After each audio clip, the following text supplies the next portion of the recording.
Halo, Assalamualaikum. Jumpa lagi dengan saya Putra. Nggak terasa sudah akhir tahun, saatnya kita buat konten rekomendasi bor cordless akhir tahun versinya Nunas. Ini opini pribadi. Kalau kalian tidak sependapat, itu hak kalian, nggak jadi masalah. Yang pasti bor-bor yang saya rekomendasikan atau yang masuk nominasi adalah bor-bor yang pernah saya review sebelumnya di channel ini ya. Ini bor-bor cordless yang pernah saya cobain semuanya.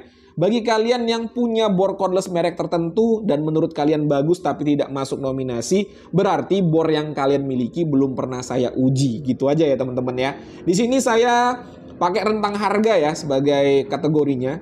Ada rentang harga 200 sampai dengan 400, 400 sampai dengan 1 juta, 1 juta sampai dengan 2 juta, lalu yang terakhir adalah 2 juta sampai dengan 3 juta.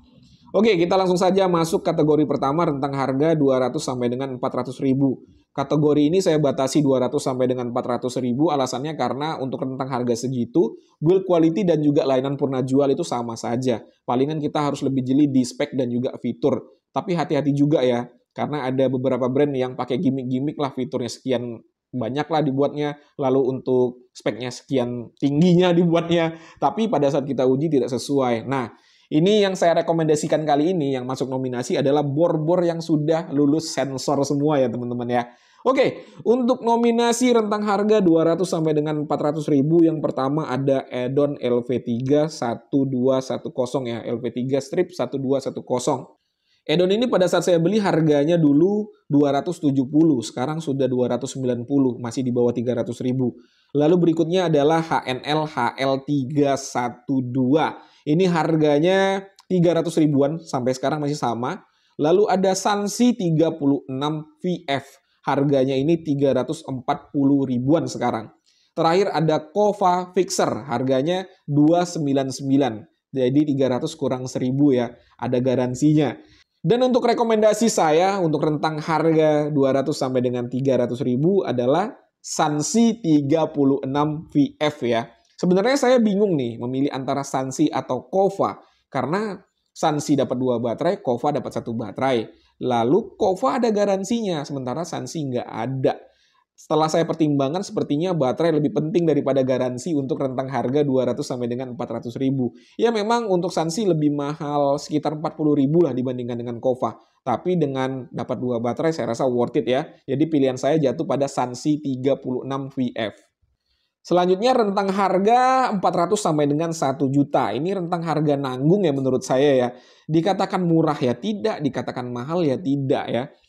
Untuk rentang harga segini memang agak sedikit agak sedikit tricky untuk memilihnya, karena kalau kita tidak hati-hati nih memilih rentang harga 400 sampai dengan 1 juta bisa dapat produk generik yang penuh gimmick ya. Jadi speknya dibuat tinggi, fiturnya dibuat banyak, tapi pada saat kita uji tidak sesuai. Jadi banyak gimmicknya doang untuk naikin harganya. Dan itu sangat berbahaya sekali. Oke, ini yang sudah lulus sensor nih ya. Kita langsung saja untuk nominasinya adalah yang pertama Nagawa NCB 22K. Pada saat itu saya beli harganya 850. Nggak lama di review naik jadi 950. Dan sekarang goib ya. Kalaupun ada yang jual harganya sudah nggak masuk akal. Lalu yang kedua ada Gidley 20 volt brushless. Ini dulu saya belinya 500 ribuan sama seperti Nagawa ya. Ini juga udah goib sekarang. Kalau ada pun yang jual harganya sudah nggak masuk akal juga.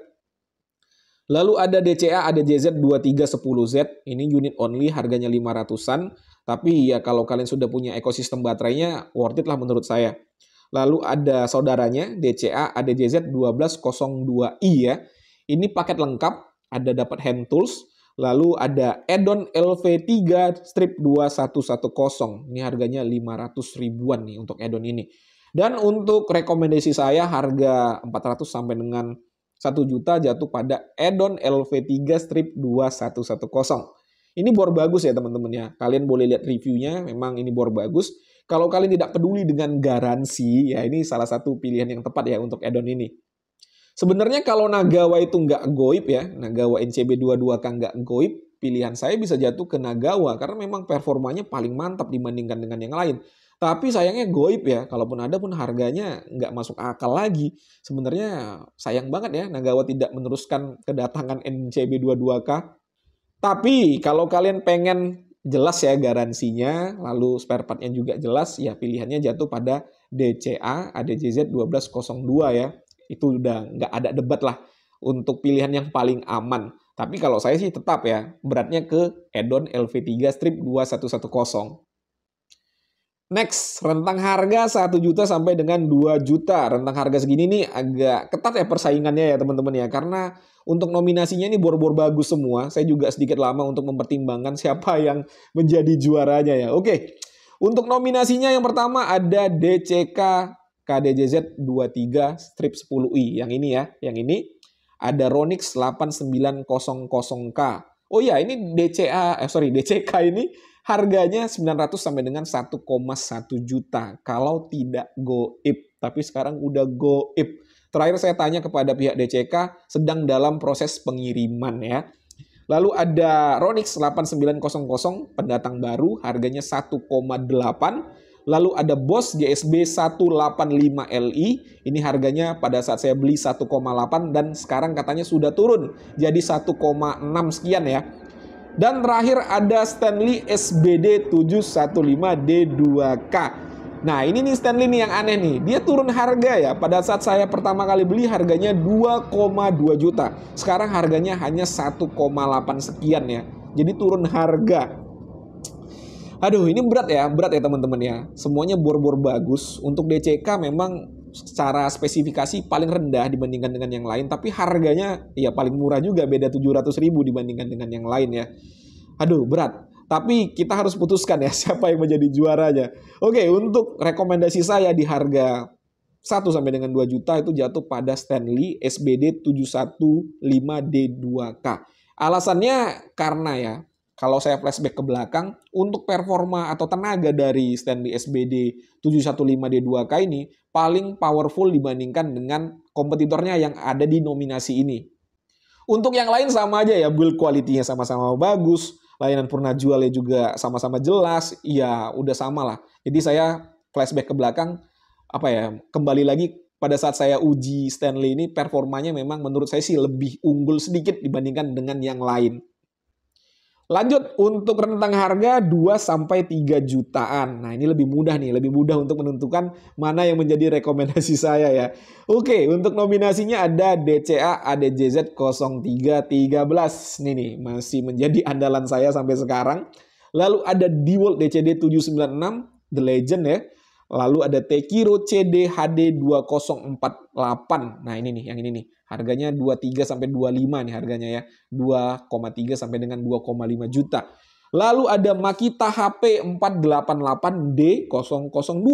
Harganya paling tinggi di antara nominator yang lain ya. Harganya 2,6 juta. Masuk nominasi ya karena itu sebuah Makita. Kalau nggak kita masukin nggak sopan nanti ya. Oke. Dan untuk rekomendasi saya, tidak ada keraguan ya teman-teman ya. Masih menjadi unggulan saya untuk mengebor dengan torsi tinggi pada saat ini adalah DCA ADJZ 0313 ya. Pemenangnya ini nih. Paling ngeri untuk torsinya ya teman-teman ya. Kalau kita bandingkan dengan DCD 796 ini torsinya lebih tinggi. Tapi DCD 796 itu unggul di pukulan hammer impact-nya yang lebih konstan ya. Kalau ini sih agak gimana gitu kalau kita gunakan untuk ngebor beton. Tapi kalau untuk torsi ini rajanya teman-teman. Ya ini balik lagi ya ke preferensi masing-masing ya teman-teman ya. Tapi kalau saya sendiri, kalau kalian tanya, saya lebih prefer ke torsi dibandingkan pukulan impact. Karena untuk pukulan impact jarang saya gunakan juga. Sebenarnya ada rentang harga nih 3 jutaan ke atas. Tapi karena nominatornya cuma 1, ya langsung jadi juara nih ya. 3 jutaan ke atas ada DeWalt DCD 805. Saya baru nyobain untuk harga segitu baru satu bor ini ya teman-teman ya.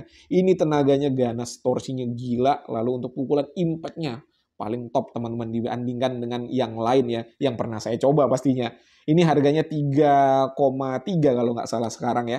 Kalau kalian punya budget 3 juta lebih, inilah pilihan yang paling tepat menurut saya.